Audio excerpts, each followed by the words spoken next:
যুগনায়ক বিবেকানন্দ, সর্বতোমুখী প্রতিভা। পর্ব ৮। সঙ্গীত শাস্ত্রের বিভিন্ন বিভাগে নরেন্দ্রনাথ কিরূপ পাণ্ডিত্য ও দক্ষতা লাভ করিয়াছিলেন, তাহা দুইটি ঘটনা হইতে পরিষ্কার প্রতিপন্ন হয়।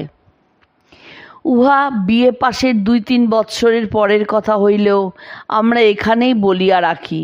প্রথমত দেখা যায়, শ্রীরামকৃষ্ণের দেহত্যাগের 1886 খ্রিস্টাব্দের কয়েক মাস পরেই শিবরাত্রি উপলক্ষে তিনি তাথইয়া তাথইয়া নাচে ভোলা ইত্যাদি গানটি রচনা করিয়া স্বয়ং উহাতে সুর সংযোগ করেন এবং অতঃপর ধ্রুপদাঙ্গ কয়েকটি গান রচনা করিয়া সুরসহ শ্রীরামকৃষ্ণ সঙ্গে প্রচার করেন।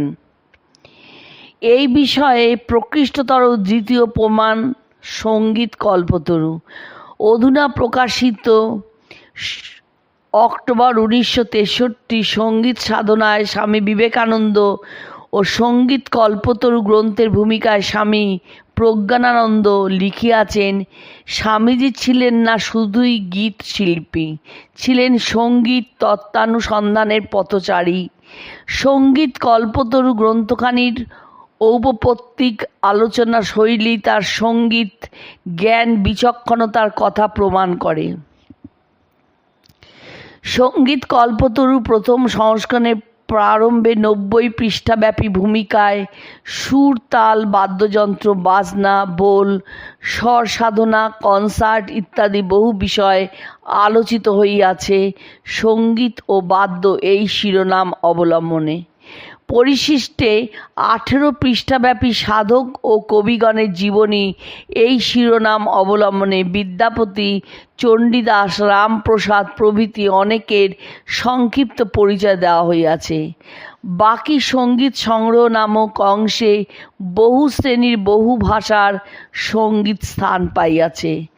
লক্ষ্য করিবার বিষয় এই যে, গ্রন্থে জাতীয় সঙ্গীতও সংগৃহীত হইয়াছে। তৃতীয় সংস্করণে এই প্রবন্ধদ্বয় বর্ধিতাকারে প্রথমাংশেই একত্রে মুদ্রিত হয়। এখন প্রশ্ন, এই ভূমিকার রচয়িতা কে? বিভিন্ন কারণে মনে হয় নরেন্দ্রনাথ দত্ত বা স্বামী বিবেকানন্দ ইহার লেখক।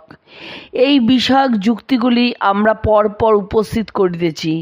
স্বামীজির পুরাতন ইংরেজি জীবনীতে বলা হইয়াছে, তিনি ভারতীয় সঙ্গীতের বিজ্ঞান ও দর্শন সম্বন্ধে একটি বিস্তারিত ভূমিকা লিখিয়া দিয়াছিলেন একখানি বাংলা গানের পুস্তকের জন্য।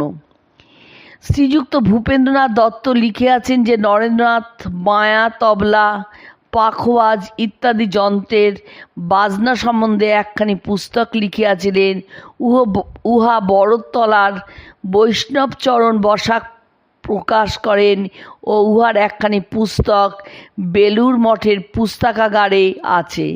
শ্রীযুক্ত প্রমথনাথ বসু লিখিয়াছেন, প্রাচ্য সঙ্গীতের সহিত পাশ্চাত্য সঙ্গীতের তুলনা দ্বারা তিনি সঙ্গীত বিদ্যা সম্বন্ধে অনেক নূতন তথ্য সংগ্রহ করিয়াছিলেন এবং উক্ত শাস্ত্রের একজন অভিজ্ঞ সমালোচক হইয়া দাঁড়াইয়াছিলেন। এমনকি কোনো দরিদ্র পুস্তক প্রকাশককে তিনি ভারতীয় সঙ্গীত তত্ত্ব সম্বন্ধে একটি প্রকাণ্ড মুখবন্ধ লিখিয়া দিয়াছিলেন। অনেকে বৈষ্ণবচরণকে প্রকাশক মনে করিলেও তিনি নরেন্দ্রনাথের সহকারী গ্রন্থকর্তা ছিলেন, প্রকাশক নহেন। আমরা বেলুর মঠে সংরক্ষিত সঙ্গীত কল্পতরুর প্রথম ও তৃতীয় সংস্করণ দেখিয়াছি। উহাতে লিখিত আছে 118 নম্বর আপার চিতপুর রোড, কলিকাতা, আর্য পুস্তকালয় হইতে শ্রী চণ্ডীচরণ বসাক কর্তৃক প্রকাশিত। গ্রন্থকারের নামের স্থলে আছে শ্রী নরেন্দ্রনাথ দত্ত বিএ ও শ্রী বৈষ্ণবচরণ বসাক কর্তৃক সংগৃহীত।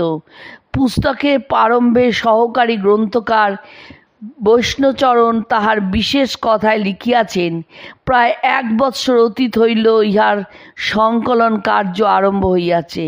শ্রীযুক্তবাবু নরেন্দ্রনাথ দত্ত বিএ মহাশয় প্রথমত ইহার অধিকাংশ সংগ্রহ করেন, কিন্তু পরিশেষে তিনি নানা অলঙ্ঘনীয় কারণে অবসর না পাওয়ায় ইহা শেষ করিতে পারেন নাই।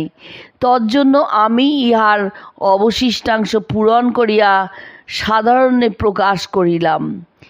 অলঙ্ঘনীয় কারণের মধ্যে তখন নিশ্চয় বরাহনগর মঠের প্রাথমিক কার্যের ব্যস্ততা এবং পিতৃসম্পত্তি লইয়া মকদ্দমা প্রভৃতি ছিল। বসাক মহাশয়ের বিশেষ কথার তারিখ 1294 বঙ্গাব্দের ভাদ্র মাস, অর্থাৎ 1887 খ্রিস্টাব্দের মধ্যভাগের কাছাকাছি। এই হিসাবে দেখা যায় নরেন্দ্রনাথ এই পুস্তক রচনায় হাত দেন শ্রীরামকৃষ্ণের দেহত্যাগের অব্যবহিত পরে,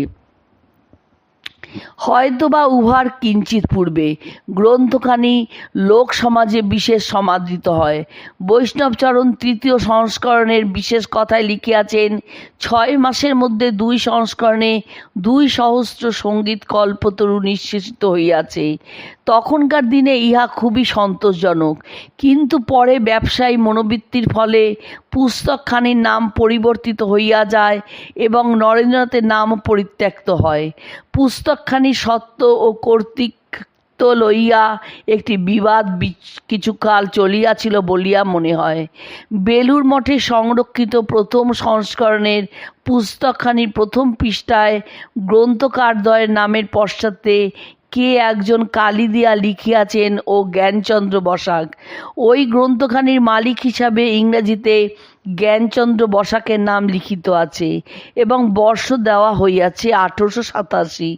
সঙ্গীত ও বাদ্য নামক ভূমিকার প্রথম পৃষ্ঠায় ইংরেজিতে তারিখ সহ লিখিত আছে J.C. বসাক কর্তৃক প্রদত্ত। এই সঙ্গে আরেকটি কথা নিতান্ত অপ্রাসঙ্গিক হইবে না। বেলুর মঠের প্রাচীনগণ বলেন, বরানগরের প্রথম অবস্থায় ত্যাগী ভক্তগণ যখন কার্য উপলক্ষে কলিকাতায় যাইতেন, তখন 2-1 পয়সার জলযোগের জন্য শ্রীরামকৃষ্ণ ভক্ত উপেন্দ্রনাথ মুখোপাধ্যায়ের দোকানে উপস্থিত হইতেন। তিনি তখন দরিদ্র, অপরের দোকানে কাজ করিতেন। অতএব এই সুহৃদের সাহায্যকল্পে নরেন্দ্রনাথ গ্রন্থ রচনায় মন দেন এবং উপেন্দ্রনাথ ইহাতে উপকৃত হন। কিন্তু পরে পুস্তকে সত্য লইয়া বিবাদ উপস্থিত হয়। নরেন্দ্রনাথ স্বভাবতই এই বিবাদ হইতে আত্মরক্ষা করিয়া সরিয়া দাঁড়ান।